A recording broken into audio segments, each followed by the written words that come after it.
नमस्कार. आपण पाहत आहात आखो देखा हाल लाईव्ह.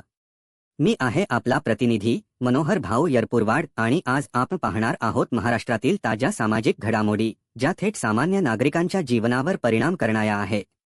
मित्रांनो, महाराष्ट्र हे प्रगत राज्य असले तरी आजही अनेक सामाजिक प्रश्न गंभीर स्वरूपात समोर येत आहेत. शिक्षण, आरोग्य, शेतकरी, महिला आणि युवक या सर्व घटकांचे प्रश्न आज एकाच वेळी चर्चेत आहेत.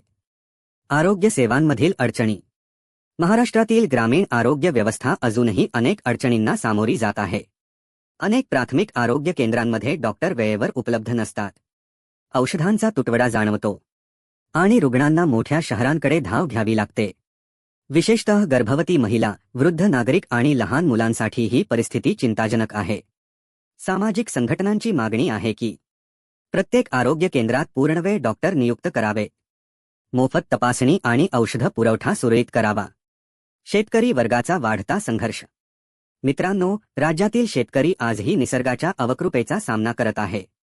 अवकाळी पाऊस, दुष्काळी परिस्थिती, वाढता उत्पादन खर्च या सगळ्यामुळे शेतकरी आर्थिक अडचणीत सापडला आहे. शेतकरी संघटनांची मागणी आहे की पीक नुकसान भरपाई तात्काळ द्यावी, पीक विमा प्रक्रिया सुलभ करावी आणि हमीभाव वेळेवर मिळावा. शेतकरी सुखी तरच ग्रामीण भाग समृद्ध राहू शकतो. युवक आणि बेरोजगारीचा प्रश्न. राज्यातील तरुण शिक्षित आहे, पण बेरोजगारीचा प्रश्न गंभीर बनत चालला आहे. सरकारी भरती रखडल्याने तरुणांमध्ये अस्वस्थता वाढत आहे.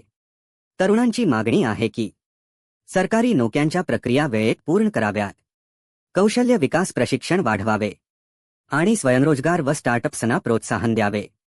कारण सक्षम युवक म्हणजे सक्षम महाराष्ट्र.